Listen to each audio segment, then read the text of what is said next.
नमस्कार दोस्तों, Anoop study zone में आपका स्वागत है। आज है 29 अप्रैल और 29 अप्रैल को जितने भी करंट अफेयर्स होंगे उनको हम एमसीक्यू के रूप में देखेंगे। तो चलिए बिना देर किए स्टार्ट करते हैं। पहला प्रश्न है, कॉमन सर्विस सेंटर सीईसी के सीईओ कौन हैं? वो हैं दिनेश त्यागी। कॉमन सर्विस सेंटर इसके जो सीईओ हैं वो है दिनेश त्यागी।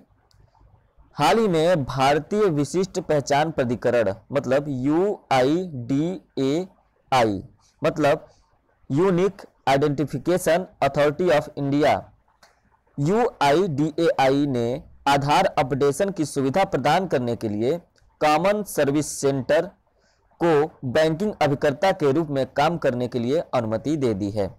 UIDAI ने CSC को यह स्वीकृति नागरिकों के लिए आधार अपडेशन को आसान बनाने के लिए दी है। केंद्रीय इलेक्ट्रॉनिक और सूचना प्रौद्योगिकी मंत्री इस समय रविशंकर प्रसाद जी हैं। नेक्स्ट देखते हैं, प्लाज्मा थेरेपी शुरू करने वाला पहला सरकारी अस्पताल कौन सा है? यह है किंग जॉर्ज चिकित्सा विश्वविद्यालय। Option number 1 KGMU king George चिकित्सा विश्वविद्यालय। ठीक है, यह लखनऊ में है। लखनऊ का किंग जॉर्ज चिकित्सा विश्वविद्यालय कोविड-19 के इलाज के लिए प्लाज्मा थेरेपी सफलतापूर्वक शुरू करने वाला देश का पहला सरकारी अस्पताल बन गया है। एक 58 वर्षीय डॉक्टर उत्तर प्रदेश में पहले कोरोना वायरस मरीज थे जिन्हें इस उपचार के लिए प्रायोगिक उपचार के लिए प्लाज्मा थेरेपी के रूप में दी गई थी। कॉन्विजेंट प्लाज्मा थेरेपी कोविड-19 रोगियों पर की जा रही एक इतनी समय प्रायोगिक प्रक्रिया है। ठीक है, तो लखनऊ में है किंग जॉर्ज चिकित्सा विश्वविद्यालय, लखनऊ उत्तर प्रदेश में है। तो उत्तर प्रदेश के मुख्यमंत्री हैं योगी आदित्यनाथ और उत्तर प्रदेश की राज्यपाल हैं आनंदीबेन पटेल। नेक्स्ट देखते हैं, national thermal power corporation limited NTPC का मुख्यालय कहां पर है? यह है नई दिल्ली में। कहां पर है? नई दिल्ली में। भारत के सबसे बड़े बिजली उत्पादक national thermal power corporation NTPC, ठीक है, national thermal power corporation limited ने लेह और दिल्ली में 10 हाइड्रोजन सेल आधारित इलेक्ट्रिक बसें और कार की बराबर संख्या प्रदान करने के लिए ग्लोबल एक्सप्रेशन ऑफ इंटरेस्ट की घोषणा की है। EOI ग्लोबल जो है एक्सप्रेशन ऑफ इंटरेस्ट, ये global expression of interest NTPC की पूर्ण स्वामित्व वाली सहायक कंपनी NTPC विद्युत व्यापार निगम लिमिटेड द्वारा जारी किया गया है। ठीक है, अब NTPC की बात आई है तो NTPC की स्थापना हुई थी 7 नवंबर 1975 को और NTPC की जो मुख्यालय है वो नई दिल्ली में है। इसके अध्यक्ष और MD हैं गुरदीप सिंह। ठीक है, नेक्स्ट देखते हैं, India ratings and research agency ने भारत का GDP ग्रोथ कितना बताया?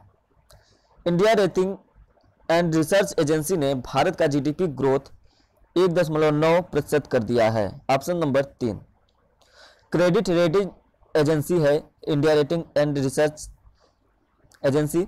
ठीक है, credit rating agency India rating and research agency ने अपनी ताजा रिपोर्ट में वित्तीय वर्ष 2021 के लिए भारत के सकल घरेलू उत्पाद GDP ग्रोथ को घटाकर 1.9% कर दिया है। इससे पहले रेटिंग एजेंसी ने मार्च 2020 में वित्तीय वर्ष 2021 की GDP ग्रोथ 3.6% रहने का अनुमान लगाया था। ठीक है, नेक्स्ट देखते हैं, नेक्स्ट है trends in world military expenditure की रिपोर्ट किसने जारी की? यह 2019 की रिपोर्ट है जो आई है। ठीक है, तो trends in world military expenditure 2019 की रिपोर्ट किसने जारी की? यह जारी की है सिप्री ने। किसने? सिप्री ने। सिप्री का फुल फॉर्म क्या है? सिप्री का फुल फॉर्म है Stockholm International Peace Research Institute. Sweden के विचारक समूह या थिंक टैंक कहे जाने वाले सिप्री ने अपनी report trends in world military expenditure 2019 जारी की है। सिप्री द्वारा जारी इस रिपोर्ट में 2019 में वैश्विक सैन्य खर्च का ब्यौरा दिया गया है। इस रिपोर्ट में बताया गया है कि 2019 में वैश्विक सैन्य खर्च वैश्विक सकल घरेलू उत्पाद का 2.2% हिस्सा है, जो 2010 की तुलना में बहुत ही ज़्यादा अधिक है। ठीक है, थोड़ा सा सिप्री के बारे में जान लेते हैं। सिप्री क्या है? सिप्री एक स्वतंत्र अंतर्राष्ट्रीय संस्थान है जिसकी स्थापना 1966 में हुई थी। सिप्री संस्था युद्धों तथा संघर्ष, युद्धक सामग्रियों, हथियार नियंत्रण, निरस्त्रीकरण के क्षेत्र में शोध कार्य करती है और नीति निर्माताओं, शोधकर्ताओं, मीडिया और इच्छुक लोगों को आंकड़ों का विश्लेषण और सुझाव उपलब्ध कराती है। सिप्री का मुख्यालय स्वीडन की राजधानी स्टॉकहोम में है और इसे विश्व के सर्वाधिक सम्मानित थिंक टैंकों की सूची में शामिल किया जाता है। ठीक है, तो Stockholm International Peace Research Institute, इसे थिंक टैंक भी कहा जाता है। ठीक है, नेक्स्ट देखते हैं। हाल ही में चर्चित झूमा खातून कौन है? हाल ही में चर्चित झूमा खातून कौन है? ये है धाविका। कौन है? Option number 1 धाविका। भारत की मध्यम दूरी की धाविका झूमा खातून को एथलेटिक्स इंटीग्रिटी यूनिटी द्वारा 2018 के डोपिंग मामले में प्रतिबंधित पदार्थों का सेवन करने के कारण 4 साल का प्रतिबंध लगा दिया गया है। झूमा खातून से जून 2018 गुवाहाटी में राष्ट्रीय अंतर्राज्यीय चैंपियनशिप के दौरान यह नमूना लिया गया था। वर्ल्ड एंटी डोपिंग एजेंसी के अध्यक्ष हैं बिटोल्ट बांका। कौन है? बिटोल्ट बांका। वर्ल्ड एंटी डोपिंग एजेंसी का मुख्यालय कहां पर है? वो है कनाडा में। कनाडा में कहां पर? मॉन्ट्रियल में। ठीक है, नेक्स्ट देखते हैं। हाल ही में पाकिस्तान क्रिकेट बोर्ड ने किस खिलाड़ी पर 3 साल का प्रतिबंध लगा दिया है? यह लगाया है उमर अकमल पर। किस खिलाड़ी पर? उमर अकमल पर।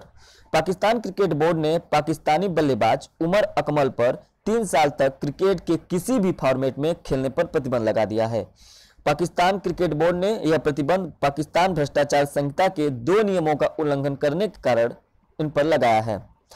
इससे पहले पाकिस्तानी बल्लेबाज 2020 में PSL में उनसे भ्रष्टाचार के लिए किए गए संपर्क का विवरण देने में ये विफल रहे थे, इसलिए इन पर यह प्रतिबंध लगाया गया है। नेक्स्ट देखते हैं। पिच ब्लैक 2020 किन देशों के बीच युद्ध अभ्यास है? यह है भारत और ऑस्ट्रेलिया के बीच। भारत और ऑस्ट्रेलिया के बीच। Option number 2। ऑस्ट्रेलिया ने भारत और ऑस्ट्रेलिया के बीच होने वाले मुख्य बहुपक्षीय वायु युद्ध अभ्यास पिच ब्लैक 2020 को रद्द करने का फैसला किया है। ऑस्ट्रेलिया ने यह निर्णय कोविड-19 के विश्वव्यापी महामारी के वर्तमान प्रभावों के कारण लिया है। रॉयल ऑस्ट्रेलियन एयरफोर्स के प्रमुख मेग हुपफील्ड ने भारतीय वायुसेना के air chief marshal Rakesh Kumar Singh Bhadauria को पत्र लिखकर इसे रद्द करने की जानकारी दी है। ठीक है, ऑस्ट्रेलिया की बात आई है तो ऑस्ट्रेलिया की जो राजधानी है वो है कैनबरा। ठीक है, और ऑस्ट्रेलिया के जो प्रधानमंत्री हैं वो है स्कॉट जॉन मॉरिसन। ऑस्ट्रेलिया की मुद्रा क्या है? ऑस्ट्रेलियाई डॉलर। नेक्स्ट प्रश्न देखते हैं। हाल ही में world day for safety and health at work, यह दिवस मनाया गया है। कब मनाया गया? यह मनाया गया 28 अप्रैल को। Option number 1 world day for safety and health at work. इसका मतलब कार्यस्थल पर सुरक्षित एवं स्वस्थ रहने का विश्व दिवस। प्रत्येक वर्ष 28 अप्रैल को दुनिया भर में कार्यस्थल पर सुरक्षित एवं स्वस्थ रहने का विश्व दिवस मनाया जाता है। इस दिन विश्व भर में व्यावसायिक दुर्घटनाओं और बीमारियों को रोकथाम को बढ़ावा देने के लिए और कार्यस्थल पर स्वास्थ्य और सुरक्षा को सुनिश्चित करने के बारे में जागरूकता बढ़ाने के लिए यह world day for safety and health at work यह दिवस मनाया जाता है। ठीक है, अब अंतर्राष्ट्रीय श्रम संगठन के अंतर्गत यह मनाया जाता है, उसके अंतर्गत यह आता है। तो अंतर्राष्ट्रीय श्रम संगठन का जो मुख्यालय है वो है जिनेवा में, ठीक है। जिनेवा कहां पर है? वह है स्विट्जरलैंड में। अंतर्राष्ट्रीय श्रम संगठन के जो अध्यक्ष हैं इस समय वो हैं गाय राइडर। कौन है? गाय राइडर। अंतर्राष्ट्रीय श्रम संगठन की स्थापना कब हुई थी? वो हुई थी 1919 में, ठीक है। नेक्स्ट प्रश्न देखते हैं। हाल ही में विजय मिश्रा का निधन हो गया, वह किस क्षेत्र से संबंधित थे? वो थे नाटककार और लेखक दोनों। Option number 3। प्रख्यात ओडिया नाटककार और पटकथा लेखक विजय मिश्रा का निधन हो गया। उन्होंने 60 नाटकों में और 55 फिल्मों में और 7 टीवी धारावाहिकों में पटकथाओं का लेखन किया था। उन्हें उड़ीसा साहित्यिक अकादमी से सम्मानित भी किया जा चुका था। 2013 में उनकी पुस्तक वानप्रस्थ के लिए केंद्र संगीत नाटक अकादमी पुरस्कार से भी सम्मानित किया गया था। तो आज से जितने भी करंट अफेयर्स के प्रश्न बन सकते थे उनको हमने कवर कर लिए हैं। तो आशा करते हैं आपको वीडियो पसंद आई होगी। पसंद आई हो तो लाइक करें, शेयर करें, कमेंट करें और चैनल को सब्सक्राइब करना ना भूलें। चलिए मिलते हैं नेक्स्ट वीडियो में, तब तक के लिए धन्यवाद।